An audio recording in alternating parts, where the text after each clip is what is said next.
স্বাগতম মৌসুমী তোমাক আমাৰ প্ৰেৰণা ইন্ট্ৰিনসিক মোটিভেশন হিতান্তিলৈ পোন প্ৰথমতে অস্তিত্ব পৰিয়ালবৰ্গৰ হয় মই সংগীতাই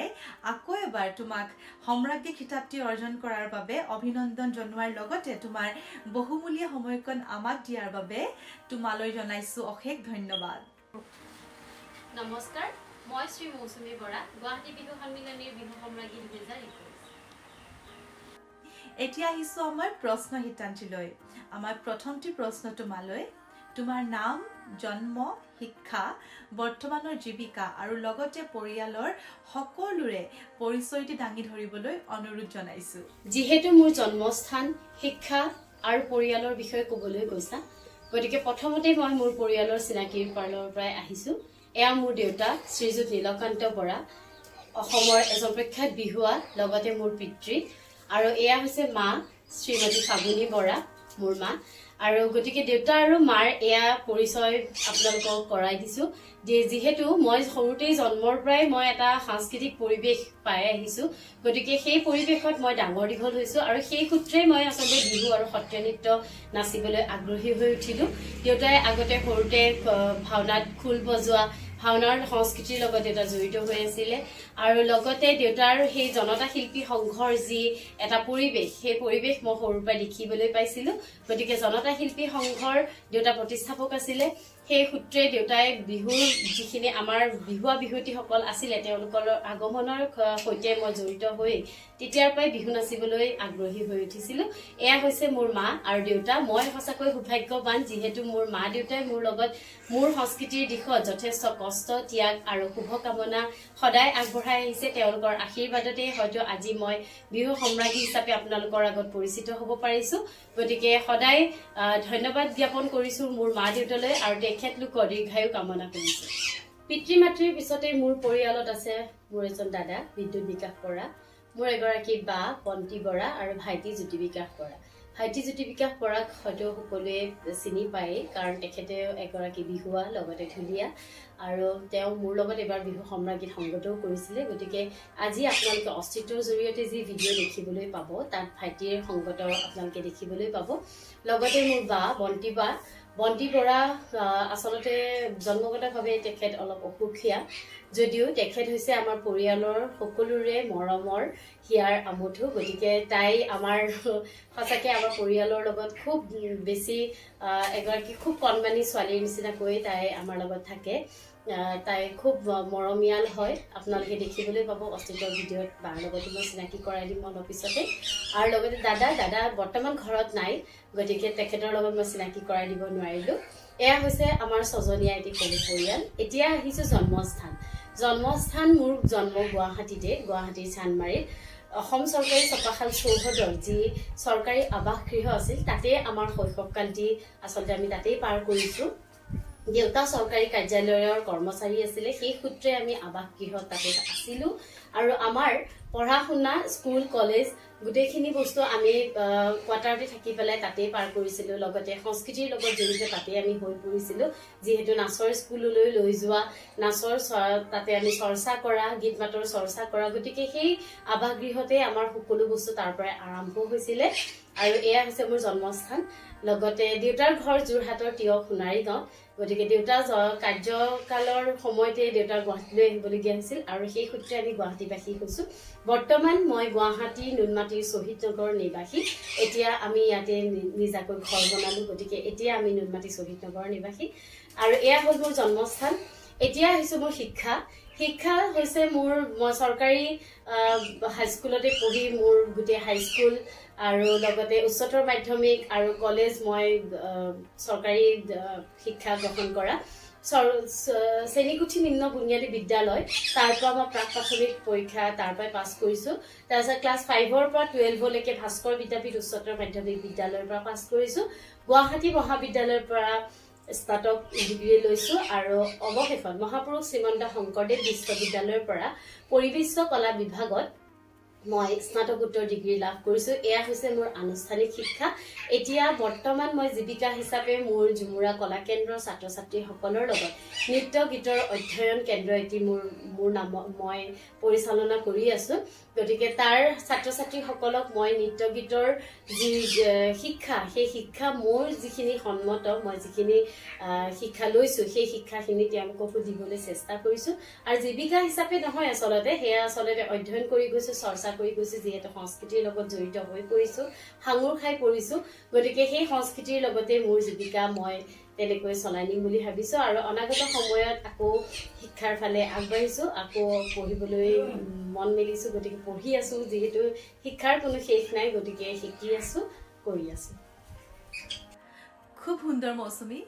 মই প্ৰথমতে তোমাৰ মা আৰু দেউতাক মোৰ সেৱা জনাই ধন্যবাদ জ্ঞাপন কৰিছোঁ, তেওঁলোকৰ অকণমান হ'লেও সময় আমাক দিয়াৰ বাবে। আৰু মই তোমাৰ সৈতে সন্মত, কাৰণ যাৰ লগত নিজৰ পিতৃ মাতৃ আৰু গুৰুৰ আশীৰ্বাদ থাকে, সেই সন্তান বা শিষ্যই সফলতা পোৱাটো চিৰসত্য। এতিয়া আহিছোঁ আমাৰ দ্বিতীয় প্ৰশ্নটিলৈ। তুমি কিমান সৰুৰে পৰা বিহু নাচিবলৈ আৰম্ভ কৰিছিলা, আৰু এই দিশত কাৰোবাৰ পৰা প্ৰশিক্ষণ লোৱা হৈছিল নেকি? আৰু এই দিশটোৰ প্ৰতি আকৰ্ষিত হৈ বিহু সম্ৰাজ্ঞী হোৱাৰ সপোনটোক বাস্তৱত ৰূপায়িত কৰাত কাৰ প্ৰেৰণা আৰু ত্যাগক তুমি স্বীকৃতি দিবা? মই কিমান বছৰৰ পৰা বিহু নাচিছোঁ বুলি ক'লে আচলতে ক'বলৈ অলপ দিগদাৰী হয়। বছৰটো হিচাপ কৰিবলৈ আচলতে প্ৰব্লেম, কাৰণ মোৰ জন্মগতভাৱেই মই এটা সংস্কৃতিৰ পৰিৱেশ পাইছিলোঁ, জন্মগতভাৱেই পাইছিলোঁ। সেই যে আৱাস গৃহৰ সেই সৰু ঘৰটোতেই ইমান মানুহৰ ইমান বিহুৱতীৰ অহা যোৱা, দেউতা বিহুৰ লগত জড়িত আছিলে, জনতা শিল্পী সংঘ তেতিয়া আছিলে আমাৰ, খুব সৰু তেতিয়া আমি। আৰু সেই সময়তে আমাৰ ঘৰলৈ বিহুৱতীসকলৰ সমাগম, যি আগমন, ঢোল পেঁপা তালৰ যি মাত, সেয়াতে আচলতে মোৰ শৈশৱটো তেনেকৈ জিলিকি উঠিছিলে। আৰু মই সংস্কৃতিৰ লগত জড়িত আচলতে বহুত সৰুৰে পৰা। কিমান বয়স আচলতে ক'বলৈ দিগদাৰ, এই কাৰণেই কাৰণ দেউতাহঁতৰ যিটো বিহু দল আছিলে জনতা শিল্পী সংঘ, সেই জনতা শিল্পী সংঘৰ লগত বাহিৰলৈ যেতিয়া তেওঁলোকে প্ৰগ্ৰেম কৰিবলৈ যায়, বিহুৰ বতৰত যেতিয়া বহাগ বিহু তেওঁলোক যায়, তেতিয়া আচলতে সৰুৰে পৰাই মই দেউতাহঁতৰ লগত তেনেকৈ যাওঁ একেলগে। আৰু একেবাৰে সৰু মোৰ মনত আছে 1996 তেনেকুৱাত মোক বিহু কন্যাৰ সন্মান মই তেতিয়াই পাইছিলোঁ। বহুত সৰু মই তেতিয়া নাচিবলৈ গৈ কাহিলীপাৰাত আছিলে সেইখন মঞ্চ, প্ৰথম মঞ্চ সেইখন আছিলে মোৰ, তাত নাচিবলৈ গৈছিলোঁ। আৰু তেতিয়া আচলতে বহুত বিহুৱতী, যেনেকৈ ধৰক আপোনাৰ ৰঞ্জিত গগৈ আছে,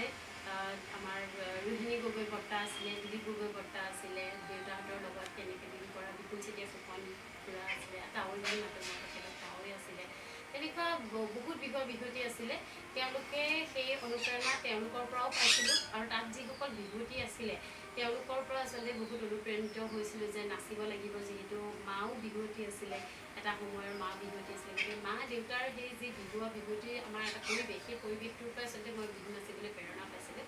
অনুপ্ৰেৰণা বুলি ক'লে আচলতে প্ৰথমতে মই মা দেউতাৰ নাম ল'ব লাগিব। মা দেউতাৰ ফালৰ পৰাই আহিছিলে সেই অনুপ্ৰেৰণা, মই তেওঁলোকৰ পৰাই পাইছিলোঁ যে বিহু নাচিব লাগিব, যিহেতু আমাৰ অসমৰ সংস্কৃতি বুলি ক'বলৈ গ'লে আচলতে বিহুকে আমি প্ৰথম চিনাকি হিচাপে দিব পাৰোঁ। গতিকে সেই বিহুৰ লগত জড়িত তেনেকৈয়ে হৈ পৰিছোঁ। আৰু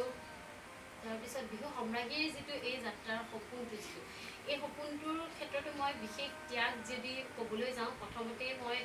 মা দেউতাৰ লগতে প্ৰথমতে মই তেওঁলোকৰ ত্যাগক মই স্বীকাৰ কৰিব লাগিব। সেই যে বিহুৱাসকল মোৰ লগত ইমান বছৰে জড়িত হৈ আছে, জনতা শিল্পী সংঘত নচা দিনৰ পৰা, তাৰ পাছত আকৌ আপোনাৰ বহুতকেইটা বিহু দলৰ লগত মই প্ৰগ্ৰেম কৰিছোঁ, যেনেকৈ মৰাণৰ ৰংমন এনাজৰী বিহু দল আছে, দিহিং বিহু হুঁচৰি দল ডিগবৈ, আৰু এইবছৰ অৱশ্যে হাবুং বিহু হুঁচৰি দল ধেমাজি। তেওঁলোকৰ সেই বিহুৱাসকলৰ ত্যাগকো মই কৃতজ্ঞতা জ্ঞাপন কৰিব লাগিব। তেওঁলোক নোহোৱা হ'লে এগৰাকী বিহুৱতীৰ আচলতে যিটো চিনাকি, সেয়া আচলতে বিহুৱাসকলৰ দ্বাৰাই পৰিস্ফুট হয়, প্ৰতিফলিত হয়। সেয়া আচলতে মঞ্চত যেতিয়া আমি উঠোঁ, বিহুৱাসকলৰ যি সহায় সহযোগ, সেয়া আচলতে আমাৰ খুব প্ৰয়োজন হৈ পৰে। আৰু সেই প্ৰয়োজনীয়তাক মই আচলতে স্বীকাৰ কৰিব বিচাৰিছোঁ আৰু কৃতজ্ঞতা জনাইছোঁ সেইসকল বিহুৱালৈ, যিসকল বিহুৱাই মোৰ লগত অশেষ কষ্ট কৰিছিলে এই বিহু সম্ৰাজ্ঞী খিতাপটিৰ বাবে। বিহু সম্ৰাজ্ঞী বুলিয়েই নহয়, বহুত কেইখন তেনেকুৱা মঞ্চ আছিলে বিহুৱা, মানে অসম বিহুৱতী হিচাপে স্বীকৃতি পোৱা বা শ্ৰেষ্ঠ নাচনী হিচাপে স্বীকৃতি পোৱা, মালিগাঁও বিহু সন্মিলনীৰ যি বিহু সম্ৰাজ্ঞী খিতাপ, সেয়া সন্মান লোৱা, শৰাইঘাটৰ নাচনী, বিহু কন্যা, বৰ বিহুৱতী, আকৌ আপোনাৰ বিহুৰ ৰাণী এনেকুৱা ধৰণৰ যিবোৰ কিতাপ সেই কিতাপসমূহ পোৱাৰ ক্ষেত্ৰত আচলতে যথেষ্ট ত্যাগ আচলতে যদি মা দেউতাই কৰে মা দেউতাৰ লগতে মই বিহুৱাসকলক দিব বিচাৰিম এই ত্যাগৰ শৰাই। খুব সুন্দৰ কথা ক'লা মৌচুমী। সঁচাই এগৰাকী নাচনীৰ মনোমোহা নাচটিৰ আঁৰত কিমান যে মানুহৰ ত্যাগ কষ্ট প্ৰেৰণা লুকাই থাকে এই আটাইখিনি কথা তুমি ধুনীয়াকৈ ব্যক্ত কৰিছা। আৰু ময়ো এইখিনিতে সংযোজন কৰিব বিচাৰিছোঁ যে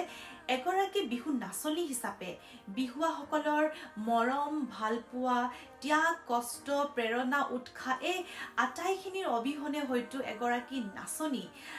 আগুৱাই যোৱাটো অলপ হ'লেও কঠিন। সেইবাবে মই তোমাৰ জৰিয়তে মই সকলো বিহুৱাসকললৈ ধন্যবাদ জ্ঞাপন কৰিছোঁ। এতিয়া আহিছোঁ আমাৰ তৃতীয় প্ৰশ্নটিলৈ।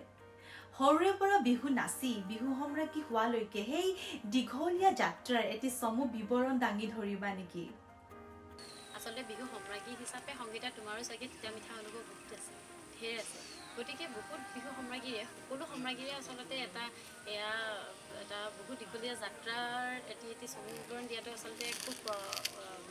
কম সময় হয় আমাৰ কাৰণে। কাৰণ কিয় সেই যে সৰুতে বিহু নাচিবলৈ যে ওলাই গৈছিলোঁ মায়ে পিন্ধাই দিয়া মেখেলা চাদৰযোৰৰ সৈতে সামান্য এক প্ৰসাধন লৈ পেলাই আৰু তেতিয়াৰ পৰা এতিয়ালৈকে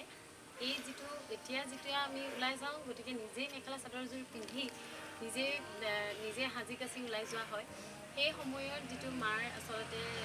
যিটো এটা আদৰ্শ আছিলে মেখেলা চাদৰযোৰ পিন্ধাই দিয়াক লৈ বা নাচৰ ভংগীমাৰ ক্ষেত্ৰতে কিবা এটা কোৱাক লৈ দেউতাই গোটেই বিহু ছেটিংছটো আমাক ৰেডি কৰি দিছিলে। তেখেতৰ অৱদান এই ক্ষেত্ৰত মানিব লাগিব আৰু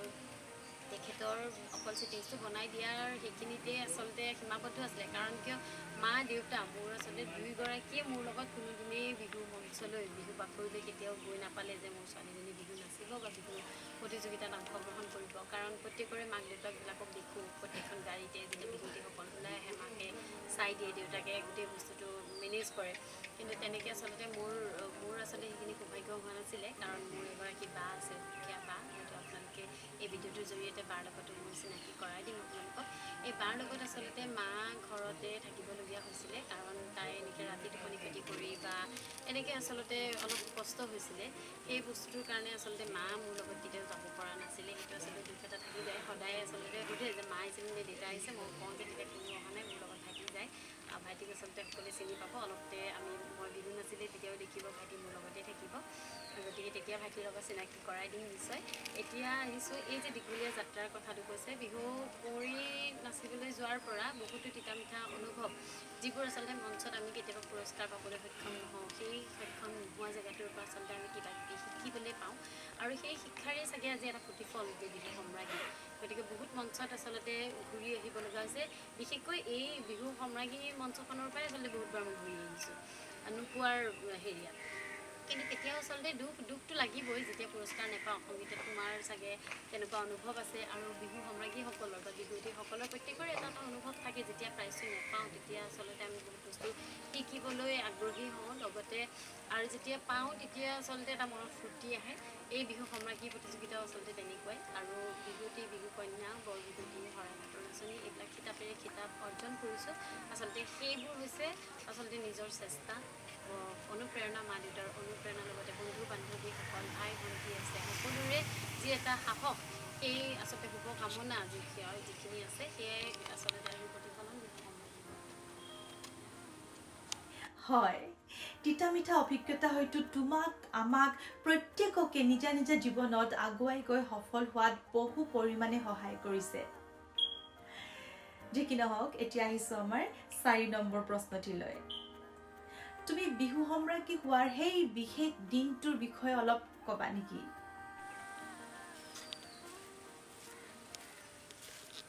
বিহু সম্ৰাজ্ঞী হোৱাৰ সেই বিশেষ দিনটোৰ অনুভৱ সেয়া আচলতে ক'বলৈ পালে সঁচাকৈ খুব নিজকে গৌৰৱ অনুভৱ কৰোঁ। সেই দিনটো আছিলে মোৰ কাৰণে এটি বিশেষ দিন কাৰণ যোৱা 5টা বছৰ 2015 বৰ্ষৰ পৰা মই তাত বিহু সম্ৰাজ্ঞী প্ৰতিযোগিতাত অংশগ্ৰহণ কৰিছোঁ আৰু প্ৰত্যেক বছৰে এটা হয় যে হয়তো সৰু সুৰা কিবা কিবি কাৰণত মই তাৰ পৰা বিমুখ হৈ পেলাই উভতিব লগা হৈছিলে। এইবাৰো একো ব্যতিক্ৰম নাছিলে। সেই বিহু মঞ্চখনৰ কাৰণে আচলতে ভয় থাকে প্ৰত্যেকগৰাকী নাচনীয়ে সেইটো অনুভৱ কৰিব পাৰে আচলতে খুব বেছি ভয় লাগে সেই বিহু মঞ্চখনত গুৱাহাটী বিহু সন্মিলনীৰ যি মঞ্চ সেই মঞ্চখনক প্ৰথমতে ধন্যবাদ জনাম কাৰণ সেই মঞ্চখনে এগৰাকী নাচনীৰ সৰ্বোচ্চ সন্মান খিতাপটি তেওঁলোকে দিয়ে প্ৰত্যেক বছৰে দি আহিছে 1985 চনৰ পৰা মই দেখি আহিছোঁ আৰু সেই যি এটা তেওঁলোকক প্ৰত্যেক দিনাই যি সেই বিহু সম্ৰাজ্ঞী বুলি যি পৰিচিত কৰি দিয়ে সেই পৰিচয়টো আচলতে মোৰ নিজৰো পাবলৈ এটা খুব ইচ্ছা খুব এটা হেঁপাহ আছিলে 2015 বৰ্ষত মই বিহু সম্ৰাজ্ঞী খিতাপৰ কাৰণে তেতিয়াৰ পৰা সেই যুঁজ আৰম্ভ কৰি আহিছোঁ তেতিয়াৰ পৰাই চেষ্টা চলাই আহিছিলোঁ প্ৰত্যেক বছৰে মই বিমুখ হৈ পেলাই ঘূৰি আহিব লাগে গতিকে এই বছৰো সেই একে মনোভাৱেৰেই গৈছিলোঁ কিন্তু এটা আচলতে এইবাৰ এটা মোৰ খুব এটা মানে পজিটিভ এটা থিংকিং আছিলে যে নাই এই বছৰ হ'বই লাগিব গতিকে এই বছৰ যিসকল বিহুৱাই মোৰ লগত সংগত কৰিছিলে হাবুং বিহু হুঁচৰি দলত এইখিনিতে মই তেওঁলোকৰ নাম ল'ব বিচাৰিম কানাইদা আছিলে প্ৰকাশ আছিলে টিংকু আছিলে প্ৰবাল আছিলে তাৰপাছত আকৌ মন্টু আছিলে আৰু লগত মাধুৰ্য আছিলে পেপুৱা তেখেতো খুব ভাল পেপুৱা আৰু গোটেইকেইজন আচলতে বিখ্যাত বিহুৱা আছিলে তাৰ লগতে এটি সংযোজন থাকিব মোৰ ভাইটিও আছিলে জ্যোতি বিকাশ বৰা তেওঁ আচলতে সংগত কৰিছিলে মোৰ বিহু সম্ৰাজ্ঞীত এই বছৰ গতিকে এটা খুব মানে পজিটিভ এটা থিংকিং আছিলে যে এই বছৰ যদি কিবা এটা হয় সঁচাকৈ খুব ভাল লাগিব দলৰ এটা ঐক্য আছিলে হাবুং দলৰ বহুত বিহুৱতীয়ে ভাবিছিলে যে এই বছৰ বিহু সম্ৰাজ্ঞী যাতে মৌচুমী বৰা হয় আৰু লগতে তাতে মই কিছুমান সংযোজন কৰিব লাগিব মোৰ এটি সৰু অনুষ্ঠান আছে ঝুমুৰা কলা কেন্দ্ৰ তাৰ যিসকল অভিভাৱক আছিলে ছাত্ৰ ছাত্ৰী আছিলে তেওঁলোকেও ভাবিছিলে যে মৌচুমী বৰা বাইদেউ এইবাৰ সম্ৰাজ্ঞী হওক তেনেকুৱাকৈ সেই বিশেষ দিনটোৰ প্ৰতি মই আগবাঢ়ি গৈছিলোঁ লগতে ভণ্টি কেইজনীমান আছিলে নেহা নিভা লগতে আৰু বিশ্ববিদ্যালয়ৰ ফালৰ পৰা সকলো মোৰ যিখিনি সহপাঠী আছিলে তেওঁলোকেও বিচাৰি আছিলে যোৱা বছৰৰ বিহু সম্ৰাজ্ঞী তেওঁলোকে চাইছিলে গতিকে এই যিটো সকলোৰে শুভকামনাবিলাক জড়িত আছিলে মোৰ লগত আৰু শুভাকাংক্ষী হিচাপে বহুত ব্যক্তি আছে তেওঁলোকৰ অৱশ্যে বহুতকেইজন বিচাৰকৰ আচলতে এই পৰ্যায়লৈকে যে মোক লৈ আহিছে আজি যে মই বিহু সম্ৰাজ্ঞী মঞ্চখনত উঠিব পাৰিছোঁ এতিয়া এই দীঘলীয়া যাত্ৰাটোত আচলতে তেওঁলোকো জড়িত তেওঁলোকৰো আচলতে অনুপ্ৰেৰণা তেওঁলোকৰ যি এই শিকাই দিয়াৰ এটা যি মাধ্যম আছিলে প্ৰত্যেকখন মঞ্চতে যিটো প্ৰশ্নৰ আমি সন্মুখীন হওঁ সেই প্ৰশ্নৰ জৰিয়তে আমি বহুত বিচাৰকৰ আচলতে শুভকামনা আছিলে গতিকে এই বিশেষ দিনটোলৈ মই ওলাই আহিছিলোঁ আৰু প্ৰত্যেক বছৰৰ নিচিনাকৈ আহি যেতিয়া বিহু মঞ্চত বিহু পৰিৱেশন কৰিছিলোঁ মোৰ 4 নম্বৰ আছিলে লটাৰী হয় তাত লটাৰী যোগে মোৰ এইবাৰ 4 নম্বৰ মোৰ ভাগত পৰিছিলে আৰু সেই 4 নম্বৰ মতে মই মোৰ নিজৰ পৰিৱেশন কৰি এইবাৰ আচলতে মই প্ৰত্যেক বছৰে মই বিহু শেষ হোৱালৈকে সেই মঞ্চত থাকোঁ এই বছৰ ব্যতিক্ৰম কাৰণ মই এই বছৰ ওলাই আহিছিলোঁ তাৰ পৰা ওলাই আহি মই পিছফালে এডোখৰ জেগাত মই তাতে গাড়ীত বহি আছিলোঁ আৰু কৈছিলে এইবছৰ অৱশ্যে বহুত বেছি প্ৰতিযোগীও নাছিলে কাৰণ যোৱা বছৰ যিটো কৰোণাৰ কাৰণে আমাৰ বিহু বন্ধ হৈ গৈছিলে তাই এইবাৰো বহুত বেছি ব্যতিক্ৰম নাছিলে এইবছৰ বহুত প্ৰতিযোগী আচলতে অংশগ্ৰহণ কৰাৰ পৰা বিৰত আছিলে কাৰণ চাগে এই পৰিস্থিতিৰ কাৰণেও হ'ব পাৰে বা কিবা নিজৰ ব্যক্তিগত কাৰণেও হ'ব পাৰে কিন্তু এইবছৰ বিহু সম্ৰাজ্ঞীত প্ৰতিযোগী আছিলে মুঠ 8গৰাকী নে 9গৰাকী আছিলে তেওঁলোক আহিছিলে বহুত অসমৰ বিভিন্ন প্ৰান্তৰ পৰা আহিছিলে তাত জইন কৰিছিলে 4 নম্বৰত মই বিহু পৰিৱেশন কৰি মই গাড়ী লৈ গৈছিলোঁ আৰু যেতিয়া আচলতে পুৰস্কাৰ বিতৰণৰ সময় আহিছিলে এইবছৰ চৰকাৰ প্ৰশাসনৰ পৰা ধৰি দিয়া হৈছিলে 11 বছৰৰ ভিতৰত বিহু শেষ কৰিব লাগিব গতিকে খুব সোনকালে তেওঁলোকে শেষ কৰিবলৈ চাইছিলে 10:30 বজাত বিহু মঞ্চত নাম ঘোষণা হ'ব বুলি ক'লে তাৰপিছত মোৰ লগত শুভাকাংক্ষীসকল আছিলে আৰু মই বিহু মঞ্চৰ ফালে আগবাঢ়ি গৈছিলোঁ তেতিয়া মোক ক'লে যে মই কৈছিলোঁ যে নাযাওঁ নেকি কাৰণ যি হয় হ'ব আৰু ইয়াতে নামটো শুনি গুচি যাম যদি নহয় তেতিয়াহ'লে গুচিয়ে যাব লাগিব গতিকে তেনেকুৱা এটা নিগেটিভ পজিটিভ দুটা থিংকিঙৰ ভিতৰতে মই তাত থিয় হৈ আছিলোঁ এটা মনত এটা আশাও আছিলে যে এইবছৰ চাগে পাম আৰু এটা আচলতে সেই যে প্ৰত্যেক বছৰ বেলেগৰ নামটো শুনো তেনেকুৱা এটা শুনিম নেকি তেনেকুৱা এটা ভাবো আছিলে মনত গতিকে শুভাকাংক্ষীসকলে লৈ আহিছিলে ভিতৰলৈ আছিলে 2-3জনমান মানুহ মোৰ লগত আছিলে ভাইটি আছিলে লগত আহি আমি যেতিয়া তাত মঞ্চৰ ওচৰ পালোহি তেতিয়া প্ৰথমতে হাবুং বিহু হুঁচৰি দলৰ বিহুৱাসকল সোমাইছিলে তেওঁলোকে বেলেগ মঞ্চত বিহু পৰিৱেশন কৰিবলৈ গৈছিলে আৰু তাৰ পৰা আচলতে বিহু ৰিজাল্ট দিবলৈ হোৱা বুলি ফোন কৰাৰ কাৰণে আচলতে তেওঁলোক ততাতৈয়াকৈ তালৈ আহিছে তেওঁলোক সোমাই আহিছে অহাৰ পিছত এই বছৰ বিহু সম্ৰাজ্ঞীৰ যিজন ঘোষক আছিলে ঘোষকজনে মাইক্ৰফোনটো হাতত লওঁতেই পিছফালৰ পৰা দেখিছোঁ মোৰ ভণ্টি নেহাও তাত উপস্থিত আছিলে গতিকে সিহঁতৰ যিটো এটা মানে উৎসাহ উদ্দীপনা আছিলে আচলতে কাৰ নাম ক'ব তেনেকুৱা মোৰো নিজৰো ভাৱ এটা আছিলে গতিকে সেই সময়ত যেতিয়া বিহু সম্ৰাজ্ঞী মৌচুমী বৰা বুলি পেলাই উচ্চাৰণ কৰিছে তেতিয়াই আচলতে গোটেই যেন গোটেই পৰিৱেশটো আচলতে চবেই জানে বিহু সম্ৰাজ্ঞীৰ নামটো যেতিয়া নিজৰ নামটো শুনে তেতিয়া কেনেকুৱা এটা হয় খুব এটা মানে বহুত দিনৰ যেন এটা মানে সপোন পূৰ হৈছে বুলি তাত খুব চিঞৰ বাখৰ হুলস্থুল হৈছিলে তাৰপৰা দৌৰি গৈ মই আচলতে ৰাস্তাটো বিচাৰি পোৱা নাছিলোঁ যে কোনফালে আচলতে সোমাব লাগে তেনেকৈ বহুত শুভাকাংক্ষীয়ে ঘেৰি ধৰিছে যে মানে তেওঁলোকে আচলতে শুভকামনা জনাইছে যে তুমি পাইছা ভাল লাগিছে এনেকুৱা ধৰণে কিন্তু কোনফালে যাম আচলতে চকুৰ পানী মানে সেই সময়টোত আচলতে আৰু সেইখিনি সময়ত আচলতে বিশেষকৈ মই মিছ কৰিছিলোঁ মোৰ দেউতা আৰু মাক কাৰণ কিয় সেই মঞ্চখনৰ ওচৰত যদি চাগে তেওঁলোক থাকিলে হয় খুব নথৈ আনন্দিত হ'লহেঁতেন তেওঁলোক ঘৰত আছিলে কাৰণ মই কৈছোঁৱে আগতে যে প্ৰত্যেক বছৰে মোৰ লগত তেনেকৈ কোনো নাযায় ঘৰৰ মানুহ বুলি ক'লে অকল ভাইটি দাদাই থাকে আৰু ভাইটি ভণ্টিসকল থাকে কিন্তু তেনেকৈ সেইবাৰ মানে প্ৰত্যেক বছৰৰ নিচিনা এইবছৰো বেলেগ নাছিলে মা দেউতা নাছিলে কাৰণে আচলতে মোৰ অলপমান বেয়াও লাগিছিলে আৰু কান্দি সেই মঞ্চত উঠা পুৰস্কাৰ লোৱা মুকুটটো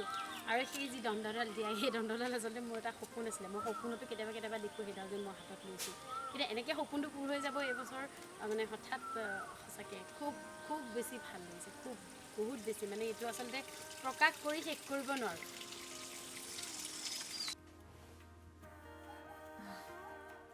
তোমাৰ কথাখিনি কিন্তু মোক নষ্টালজিক কৰি পেলাইছিল দেই যিহেতু এই পৰ্যায়টো ময়ো পাৰ কৰি থৈ আহিছোঁ সেইবাবে হয়তো মই জানিব পাৰোঁ বুজিব পাৰোঁ ইয়াৰ মহত্ব আচলতে ই এক সুন্দৰ আৰু অতুলনীয় অনুভৱ যাক নেকি ভাষাৰে প্ৰকাশ কৰাটো টান তথাপিতো তোমাৰ কথাখিনিত বৰ ধুনীয়াকৈ প্ৰতিফলিত হৈছে ধন্যবাদ যে কি নহওক মই মোৰ মৰমৰ দৰ্শকসকলক দুটিমান ছবি দেখুৱাব বিচাৰিছোঁ য'ত নেকি মৌচুমী ইতিমধ্যে উল্লেখ কৰিছে যে তেওঁ পিতৃ মাতৃ তেওঁলোকৰ বিহুতলীসমূহত কিয় আহিব পৰা নাছিল আৰু সেই কাৰণটো হৈছে তেওঁৰ বাইদেউ হয় তেওঁৰ একমাত্ৰ বাইদেউ যিয়ে নেকি হৈছে তেওঁৰ অতিকৈ মৰমৰ আৰু তেওঁৰ ঘৰৰ আটাইৰে কলিজা আমঠু এগৰাকী বাই আৰু ভনীৰ যি প্ৰেম যি ভালপোৱা সেয়া হয়তো একমাত্ৰ বাইক আৰু ভনীয়েকেহে বুজিব পাৰিব তেন্তে আহকচোন চাওঁ তেওঁলোক দুয়োগৰাকীৰ কিছু সুন্দৰ আলোকচিত্ৰ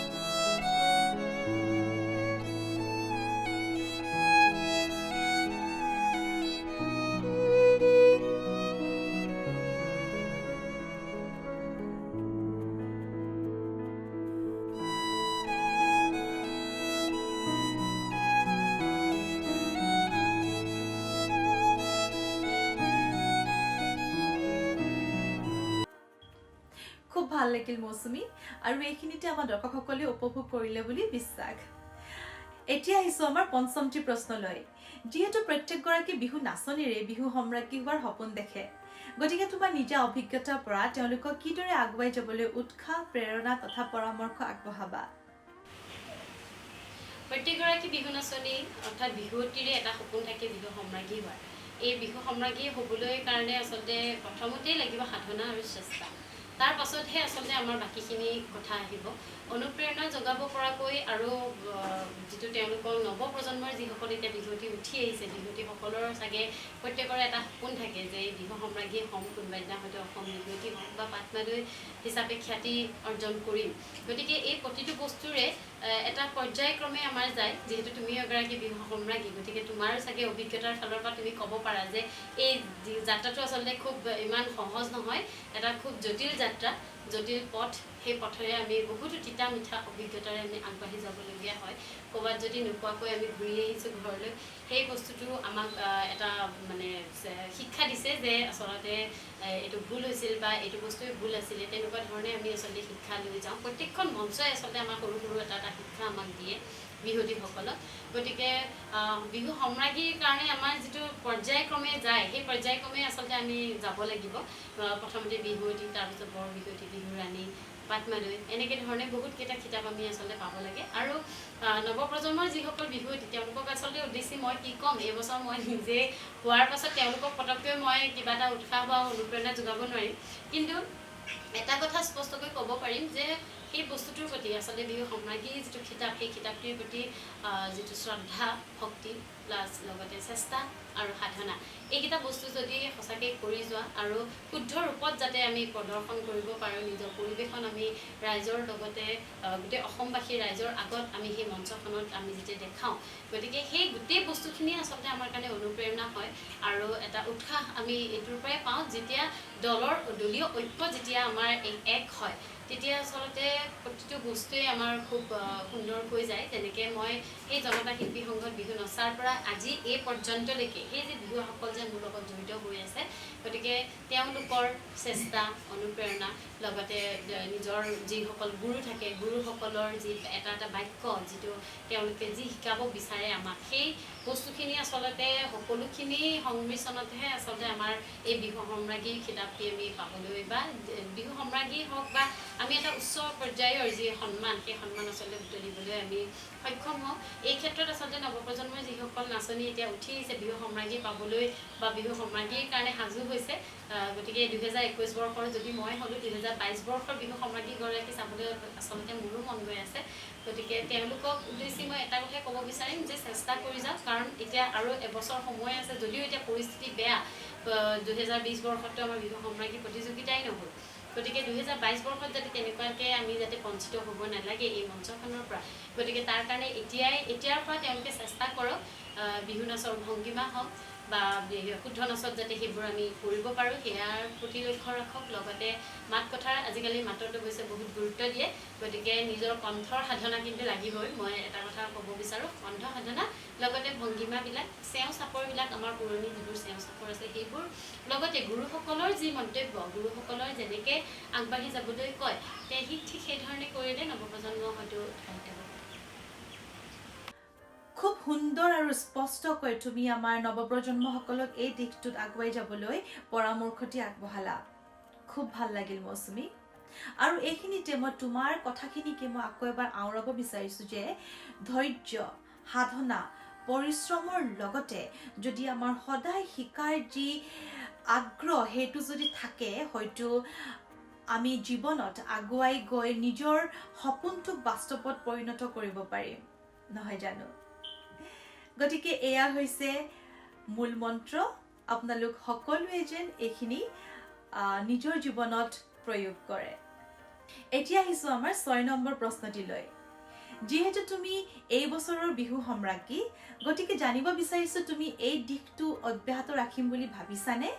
আৰু যদি ভাবিছা কেনেকৈ আৰু যদি নাই ভবা তেন্তে কিয় গুৱাহাটী বিহু সন্মিলনী লতাশিলৰ বিহু সম্ৰাজ্ঞী খিতাপটি অৰ্জনৰ লগতে আচলতে আমাৰ বহুত দায়িত্ব বাঢ়ি আহে এই দায়িত্বসমূহ হৈছে আমি অসমৰ কলা সংস্কৃতিৰ লগত আমাৰ যি নৱপ্ৰজন্ম আছে তেওঁলোকক চিনাকি আৰু পৰিচয় কৰি দিয়া লগতে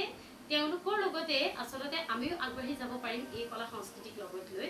মই যিহেতু সত্ৰীয়া কলা সংস্কৃতিৰ লগতে জড়িত লগতে লোকসংগীতৰ যি কলা সংস্কৃতি আছে আমাৰ থলুৱা যিখিনি লোকনৃত্য আছে লোকগীত আছে সেইখিনিৰ লগতো মই শিকি আছোঁ বৰ্তমান সেয়া আচলতে শিকি থকা হৈছে গতিকে সেই সংস্কৃতিৰ লগতে আচলতে মই জড়িত হৈ থাকিম বুলি ভাবিছোঁ 2014 চনত নুনমাটি শ্বহীদ নগৰতে এখনি সৰু অনুষ্ঠান মোৰ তত্বাৱধানত গঢ় লৈ উঠিছিলে সেয়া হৈছে ঝুমুৰা কলা কেন্দ্ৰ আজি ঝুমুৰা কলা কেন্দ্ৰৰ ছাত্ৰ ছাত্ৰী হয়তো প্ৰথমতে মোৰ খুব কম আছিলে ছাত্ৰ ছাত্ৰী 4গৰাকী ছাত্ৰীৰে আচলতে এটি অনুষ্ঠিত হৈছিলে এই অনুষ্ঠানটি গতিকে ইয়াৰ পিছত লাহে লাহে এতিয়া বৰ্তমান আমাৰ ছাত্ৰ ছাত্ৰীৰ সংখ্যা প্ৰায় 25-30 গৰাকীৰ ভিতৰত হ'ব গতিকে সেই ছাত্ৰ ছাত্ৰীসকলক লৈ আচলতে মই এই কলা সংস্কৃতিৰ লগত তেওঁলোককো চিনাকি কৰাই দিবলৈ ইচ্ছুক হৈছোঁ আৰু যিহেতু এই আমাৰ ঝুমুৰা কলা কেন্দ্ৰত অকল যে বিহু বা সত্ৰীয়া তেনেকুৱাই হয় এনেকুৱা নহয় আৰু তাৰ লগত আমি আনুষংগিক বহুতো বিষয় আমি জড়িত কৰি লৈছোঁ যেনেকৈ বৰগীত শিকোৱা হয় গতিকে এই বিষয়সমূহ আমি এতিয়া সংযোজন কৰাই গৈ আছোঁ লাহে লাহে যিহেতু 2014 চনত আমাৰ স্থাপিত হৈছে স্কুলখন গতিকে সেইফালৰ পৰা জৰিয়তে সেইফালৰ পৰা মই নৱপ্ৰজন্ম আৰু উঠি অহা প্ৰজন্মক আচলতে তেনেকৈ আমি আচলতে আগবঢ়াই নিব লাগিব তেওঁলোকক আৰু বিভিন্ন কৰ্মশালা এতিয়া গুৱাহাটীত লগতে গোটেই অসমতে আমাৰ বিহুৰ সময়ত মাৰ্চ এপ্ৰিল মাহৰ পৰা আমাৰ বিহু নাচৰ কৰ্মশালাসমূহ হয় সেই কৰ্মশালাসমূহতো আমি যোগদান কৰিছোঁ বহুত কেইখন কৰ্মশালা প্ৰশিক্ষিকা হিচাপেও আছিলোঁ আৰু 2000 চনৰ পৰা আচলতে 2006 বৰ্ষলৈকে অসমত আমাৰ যিখন শংকৰদেৱ কলাক্ষেত্ৰ আছে শ্ৰীমন্ত শংকৰদেৱ কলাক্ষেত্ৰ শ্ৰীমন্ত শংকৰদেৱ কলাক্ষেত্ৰই আয়োজন কৰা প্ৰত্যেকখন বিহু কৰ্মশালাতে আচলতে মই শিক্ষাৰ্থী হিচাপে আছিলোঁ লগতে লোকনৃত্য গীতৰ যি কৰ্মশালা হৈছিলে তাতেও মই যোগদান কৰি তুমি ইতিমধ্যে বিহুৰ লগতে অসমৰ থলুৱা সংস্কৃতি আৰু সত্ৰীয়া কলা সংস্কৃতিৰ লগত জড়িত আছা বুলি জানি সন্তোষ পাইছোঁ কাৰণ তোমাৰ দৰে প্ৰতিভাসম্পন্ন নৃত্য প্ৰতিয়সীয়ে আমাৰ উঠি অহা নৱপ্ৰজন্মসকলক এই দিশত আগুৱাই নিব পাৰিব বুলি মোৰ বিশ্বাস গতিকে তোমালৈ থাকিল বহুতো শুভকামনা এতিয়া আহিছোঁ আমাৰ 7 নম্বৰ প্ৰশ্নটিলৈ এগৰাকী বিহু নাচনী হিচাপে নিজৰ কলা সংস্কৃতি শুদ্ধকৈ ৰাখিবলৈ তুমি কি কৰা উচিত বা অনুচিত বুলি ভাবা এগৰাকী নাচনী হিচাপে আমাৰ লোক কৃষ্টিক শুদ্ধ ৰূপত পৰিৱেশন কৰাটো উচিত নে অনুচিত নিশ্চয়কৈ উচিত কাৰণ কিয় আমাৰ কলা সংস্কৃতি ইমানেই উচ্চ শিৰত জিলিকি উঠিছে যে তাক আমি শুদ্ধ ৰূপত পৰিচালনা কৰিছো বা শুদ্ধ ৰূপত আমি পৰিৱেশিত কৰিছো কাৰণে আচলতে আজি আমাৰ সংস্কৃতি জাকত জিলিকা হৈ উঠিছে বিহুৱা বিহুৱতীসকলৰ সাজপাৰ যি সেই সাজপাৰ ইমানেই চকুত লগা যে সকলোৱে আমি পিন্ধাৰ লগে লগেই গম পায় যে অসমৰ হয় চাদৰ মেখেলাযোৰৰ যি গাম্ভীৰ্যতা মুগাৰ ৰিহা মুগাৰ মেখেলা লৰাৰ ধুতি চাপকনজোৰে যিটো সৌন্দৰ্য ফুটাই উঠায় সেয়া আচলতে সঁচাকৈ জাকত জিলিকা আৰু গতিকে এই বস্তুখিনি আমি শুদ্ধ ৰূপত আমি পৰিচালনা কৰাটো উচিত কাৰণ কিয় তাৰ পৰাই হয়তো বাহিৰৰ আজি অসমৰ বাহিৰৰ লোকেও আমাৰ ৰিহা মেখেলা চাদৰযোৰ ইমান ধুনীয়াকৈ আঁকোৱালি লৈছে আমাৰ অসমীয়া য'ত প্ৰবাসী হৈ পেলাই বাহিৰৰ দেশত আছে তেওঁলোকেও আজি আমাৰ সাজপাৰ জুৰি তাতে প্ৰতিষ্ঠা কৰিছে যিমানেই আমি পশ্চিমীয়া সংস্কৃতিৰ লগত সাঙুৰ খাই নপৰো কিয় কিন্তু আমাৰ অসমৰ যি কলা সংস্কৃতি কৃষ্টি সেয়া আমি কেতিয়াও পাহৰিব নোৱাৰো যিহেতু আমাৰ পুলিপোখা যে আমাৰ যে অসমতে গতিকে অসমৰ কলা সংস্কৃতি ইমানেই ধুনীয়া ইমানেই সুন্দৰ গতিকে তাত আৰু অশুদ্ধতাৰ কোনো প্ৰলেপ যাতে সানিব নোৱাৰো আমি তাৰ কাৰণে মই সদায় চেষ্টা কৰিম গতিকে এগৰাকী নাচনী হিচাপে আচলতে ইয়াৰ দায়বদ্ধতা আমাৰ থাকিব কাৰণ নাচনী হিচাপে যাতে কোনেও যাতে ভুলকৈ বা বিকৃত ৰূপত যাতে এই সাজ পোছাকযোৰ সৈতে নিপিন্ধে বা সাজপাৰ পৰিধান নকৰে তাৰ বাবে আমি সদায় প্ৰস্তুত থাকিব লাগিব যিহেতু এগৰাকী নাচনী গতিকে এই নাচনী হিচাপে নাচনী সাজ পোছাকযোৰ যাতে কেতিয়াও বিকৃত নহয় তাৰ বাবে মই সদায় সজাগ থাকিম আৰু যিহেতু আমি অসমীয়া গতিকে অসমীয়াৰ সাজপাৰ আমি আজি আমাৰ বিয়া সবাহে হওক বা আমাৰ কোনোবা এটা অনুষ্ঠানলৈ যদি আমি যাওঁ গতিকে সেই ৰিহাখনেই হৈছে আমাৰ এটা স্বাভিমান গতিকে এই স্বাভিমানক কেতিয়াও আমি লাঘৱ হ'ব দিব নোৱাৰো গতিকে এই সংস্কৃতি কৃষ্টি সংস্কৃতিৰ আচলতে আমাৰ অকল সাজ পোছাক জুৰি যে তেনেকুৱা নহয় আমাৰ বাদ্যযন্ত্ৰসমূহো আছে লগতে আমাৰ গীত মাতসমূহো আছে এই গোটেইখিনি বস্তুৱে যাতে কেতিয়াও বিপথে পৰিচালিত নহয় কোনেও যাতে বিকৃতকৰণ নকৰে তাৰ বাবে সদায় আমি সজাগ থাকিব লাগিব নিশ্চয়কৈ মৌচুমী আৰু হয়তো আমাৰ দৰ্শকসকলেও সন্মত যে আমাৰ মুগাৰ সাজযোৰ আৰু থলুৱা বাদ্যযন্ত্ৰসমূহ আৰু গীত মাতেই অসমীয়াৰ এটা নিজা পৰিচয় যিয়ে নেকি আমাক অসমীয়া হিচাপে সদায় গৌৰৱান্বিত কৰি ৰাখিছে আৰু সেই গতিকে আমি অসমীয়া হিচাপে আমাৰ এই আটাইখিনি শিল্প কলা এই আটাইখিনি বস্তু আমি কোনো ভেজাল নপৰাকৈ সংৰক্ষিত কৰি ৰাখিব পাৰিব লাগিব এতিয়া আহিছো আমাৰ 8 নম্বৰ প্ৰশ্নটিলৈ তোমাৰ পছন্দ অনুসৰি এফাকি বিহু নাম বা এপাক বিহু নাচি দেখুৱাবা নেকি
অতি সুন্দৰ মৌচুমী,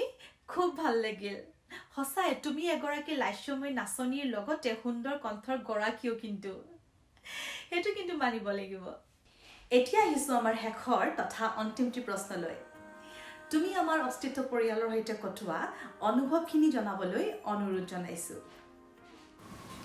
আজি দিনটো আচলতে অস্তিত্ব পৰিয়ালৰ লগত থকা নিচিনাই লাগিছে। সঁচাকৈ অস্তিত্ব ডিস্কভাৰিং ইয়ৰ চেল্ফ এই অনুষ্ঠানটিৰ লৈ আচলতে সকলোলৈকে মই ধন্যবাদ জ্ঞাপন কৰিছোঁ এই অনুষ্ঠানটিৰ জৰিয়তে। আৰু লগতে আজি সংগীতাই আচলতে মোৰ সন্মুখত বহি থকা নিচিনা লাগিছে। তেওঁ যে সন্মুখত বহি তুমি যে মোৰ প্ৰশ্নবোৰ সুধি আছা আৰু মই উত্তৰ দি আছোঁ তেনেকুৱাই লাগিছে।